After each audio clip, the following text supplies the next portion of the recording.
All right, so now let's talk about what virtual memory is. And I'll give you a hint here. Virtual memory is all about indirection. Remember, we mentioned that there are different address spaces for the program and the memory, and virtual memory is about the indirection pointing between them. So virtual memory is a layer of indirection. And this comes from the general idea that any problem in computer science can be solved by adding indirection. If you've got a problem, add a layer of indirection and we can almost always solve it. Let's take a look at how this works in virtual memory. So without virtual memory, we don't have indirection. The program address that the program uses in MIPS is exactly the same as the RAM address. So if the program tries to load from address 1024, it's going to look for RAM address 1024. So here's our 32-bit address space the program guarantees, and here's our 32-bit address space if we only have 1 GB of RAM in our computer. And we saw before these addresses are fine. Address 0 is going to map over here to 0, 1 to 1, etc., all the way through the first gigabyte. But what happens is when we start using addresses that are beyond the first gigabyte, they don't have anywhere to map to. So with this direct mapping here, we're going to crash if we try to access more memory. So virtual memory is going to solve this by adding a level of indirection. So in virtual memory, we're going to take the program addresses and map them to a RAM address. So instead of going 1 to 1 like this, we're going to have a slightly different mapping. So here's virtual memory, and it's going to do this mapping. So we have our 32-bit program address space. We still only have 1 GB of memory installed in our computer, but now we're going to have this map in the middle. And this map is going to provide exactly this indirection that I was talking about before. So let's see how this can work with a map. So here's address 0. Where's it going to go to? Well, we look in the map. The map sends it over here to RAM address 1. Okay, why not? It can map it to anywhere it wants. Here comes the next one. It maps it up here to address 0. Okay, sure. Here comes the next one.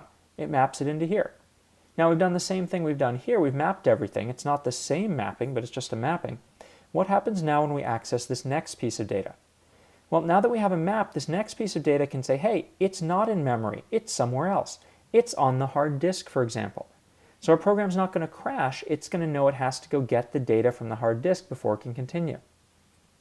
So what virtual memory does here is it gives us flexibility in how we can use our memory here. So this mapping allows us to use our memory in a more flexible way. So let's take a look at how virtual memory solves these three problems that we looked at before. So here's our same 32-bit address program space and our same 1 GB 30-bit RAM address space. So we have 1 GB of memory installed, and MIPS promises 4 GB of memory space to every program. Now we've got this map in the middle, and we've got a disk over here where we can put stuff that doesn't fit. So let's take a look at this. We're going to map some of the program's address space to disk when it doesn't fit, and when we need it, we'll bring it into memory. So here we are with virtual memory, and remember the program address is going to map to the RAM addresses. So the program goes and tries to load address 0, goes to the map says, okay, address 0 is over here, no problem, you can access it. So the virtual memory has mapped program address 0 to RAM address 1. Now the program wants to access address 1. Okay, so we go into the map, and the map goes over here, and it maps address 1 to RAM address 0. No problem. Go to program address 2, it goes and maps it down here. That's fine. Now here's where it gets fun. So now we try to load the program address 3, the next one here. And this one doesn't fit into the amount of memory we have here. So this part here took up our first gigabyte of memory. Now we're trying to load something beyond 1 GB. What's going to happen? Well, when you do this, you go to the map, and the map says, hey, I don't have any more space in your memory that's installed in your computer for this data. What am I going to do? But because I have this flexibility, I can move the data around. So it's going to go put it on the disk now. So virtual memory is going to find the oldest piece of data in memory. In this case, it's this 0, 1 here. It's going to go and move it out to the disk. This is called a page out. It's taking this page of memory and writing it out to disk. Then it's going to go and update the map. So the map here still says that this is in memory. I'm going to update that map to say, nope, it's not in memory. It's on disk. Now that we've freed up this memory here, now we can go ahead and access program address 3 here and put it in the memory that we freed up from that earlier data. So by having this mapping, we can use our disk to give us the illusion of unlimited memory. So as long as we have 4 GB of space on our disk, we can always give every program 4 GB of memory because we can do this mapping and put as much of the data on the disk as we need to. So that's how virtual memory solves the problem of not enough memory. Now here's a question about virtual memory performance. What's going to happen to the program performance when the data it needs is on the disk? Well, we're going to get really bad performance. Reading from disks is slow. Disks are thousands of times slower than memory. So if we have to put the data on the disk, it's going to slow down our performance enormously. This is why people tell you if you buy more memory for your computer, it'll run faster, because you'll have less time you have to go to the disk to access data. Now let's take a look at how we solve problem number 2. This was the holes in the address space. So remember, we quit program number 1 up here, and it left these two 1 gigabyte holes, and we decided we couldn't run program 3 because it didn't fit into either of these holes. Now we're going to have this map so we can be more flexible in how we use the memory. So here's program 3 and program 2. Here's program 2's map, and as we saw, program 2 was mapped into the middle chunk of memory here. But with virtual memory, we can map program 3 wherever we want. So here's program 3's map. We're going to take the first part of program 3 and we'll map it up here. We'll take the second part of program 3 and we'll map it down here.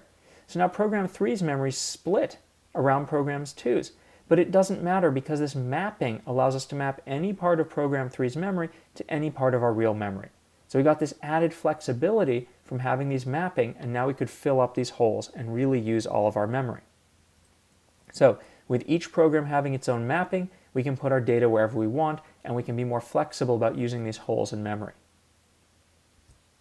So let's take a look at the third problem here, keeping programs secure. So here's program 1 and program 2, and remember what's going to happen. Program 1 is going to store your bank balance at address 1024, and program 2 is going to store your video game at address 1024. So we're going to use maps for them to put them in different RAM addresses. So program 1 has a map and program 2 has a map. Program 1 is going to go to address 1024, and its map is going to send the data somewhere. So in this case, we're sending the data over here to RAM address 1. Okay, so it writes to RAM address 1. Program 2 is also going to try and access address 1024, but its map is going to send the data somewhere else. So in this case, it's going to send it over here to RAM address 5.